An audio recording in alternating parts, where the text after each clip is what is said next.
Hello and welcome. My name is Beth and I will be joining you for this week's Thought for the Day. For those of you who don't know me, pre-lockdown I was a member of the congregation from the 11:15 service at St Peter's and very much hope to return as such in due course. But over lockdown I've become quite the Zoom regular, where I've been able to appreciate sharing in God in a new virtual way. I'd like to try to centre our thoughts this week around the community of God and the healing that community can bring. Something that's highlighted, I feel, by the Bible reading that I've chosen for today, which is Ecclesiastes Chapter 4, verses 9 to 12.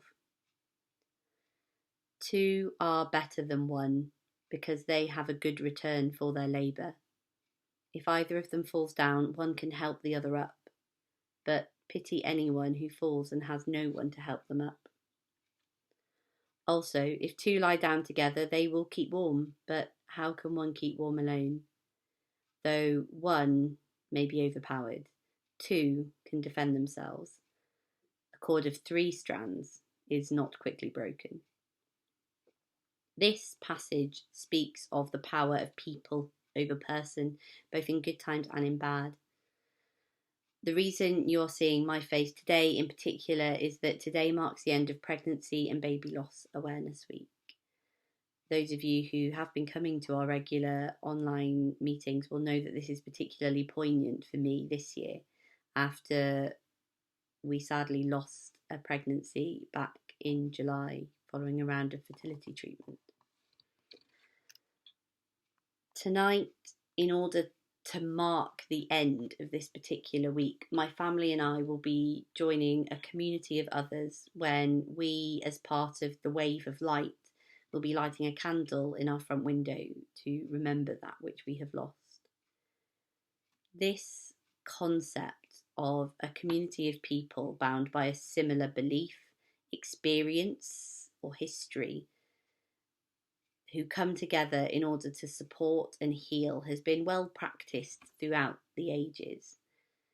It is often, however, in times of pain, sadness, or grief that these communities are most noticed and are most reached for. It is from these times that our communities, and particularly our views of our own personal communities, evolve and develop to find new ways in which to join together. At the beginning of this thought, I said that I wanted to think about the healing power of community. When I think of community, and maybe you do too, I immediately think of all the people around me, and I will come on to them later because they are super important. But before that, it is equally, if not more important, to consider the healing power of the community that is God. The Father, the Son, and the Holy Spirit all working together, and therefore not just the community of God, which we as people of faith represent. There are so many places in the Bible where we are reminded that if we follow God and are of God, then we will never be without God. Matthew chapter 20 verse 28 says that Jesus said, "And be sure of this, I am with you always, even to the end of the age." Isn't it comforting to be told that even when you feel alone, if you're faithful and you hold steady, the Father, the Son, and the Holy Spirit will all hold steady with you? Even when you feel alone, if you celebrate, the Father, the Son, and the Holy Spirit are all there to cheer you on and to share in your good news. Even when you feel alone, if you are faithful and you fall, the Father, the Son, and the Holy Spirit are all there to help you get back up again. It is easy and normal in times of sadness, and particularly in times of grief, to forget all of this, to fold in on yourself and try to hide from those around you, including God. And it is easy and normal to think of yourself as someone who, according to our reading, is to be pitied, for you feel that you are without that someone to help you up when you have fallen. It is easy and normal to be angry and to only want to acknowledge God when you want to scream at God and the world for letting bad things happen to you. It is easy and normal to feel like no one is listening when you are screaming for help. Please, if nothing else today, hear this. God is listening, and God is sharing in your pain. God can help you to cope, and maybe eventually God can help you begin to heal. Things will get better, and God will be there alongside you as they do. I have learned eventually that God was with me through my pain, my sadness, and my grief. I have learned that through sharing with God and engaging in that community of the Holy Trinity, I was then led to the group of people that I am honoured to know as my congregation and as my friends in faith, my personal community of God. Church has always been a place where communities of faithful people have been forged and developed. Right from when our churches were first built, they were both a place of faith, but also a place where the whole parish could congregate each week to share stories amongst one another. In our church and in our society, we are getting better and better at sharing our personal vulnerabilities with each other more openly. And that is a blessing that can provide love and support in surprising ways. This year, more than ever, I think the necessity and value of our community spirit has been truly recognised.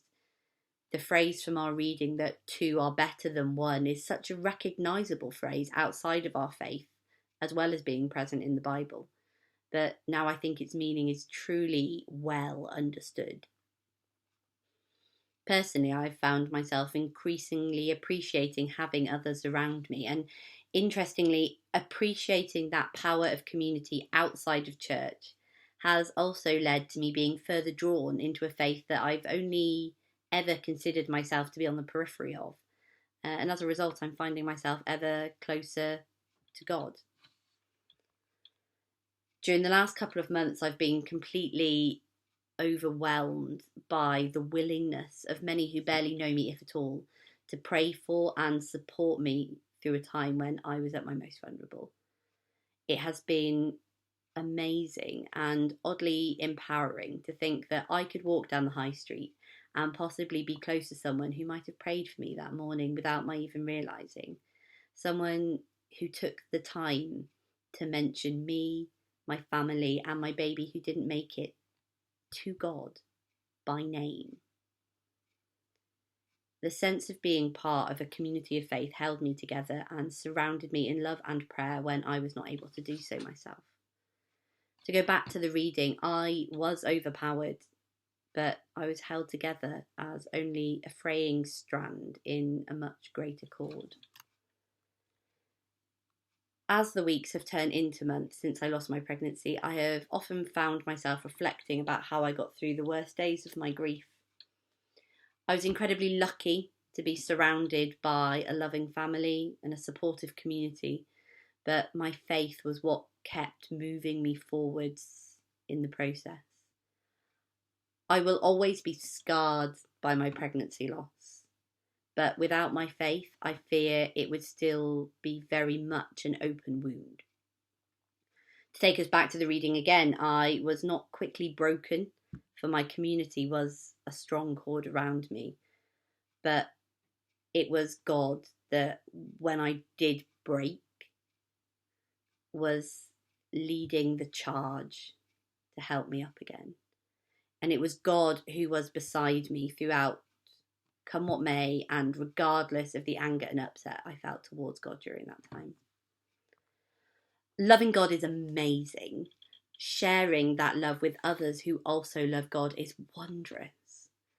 As a church, we have an incredible power and an incredible energy in our ability to collectively rejoice the Lord our God, but also to celebrate with and maintain and support those within our community. I would like to take this opportunity rather selfishly to say thank you, and that I am incredibly grateful to those who supported my family and I, and to those who prayed for the soul of the baby that I lost. You made all the difference in a time of deep despair. I am coming to an end now. However, I just wanted to end on this. Do not be afraid of the community that is God. And do not be afraid of the community of God. Even when you feel that your faith is dwindling and that God can't hear you, you can rely on the faith of others to pull you through and remind you that God is always present in your life. They, your community of God, along with your community that is God, will be the light to your time of darkness.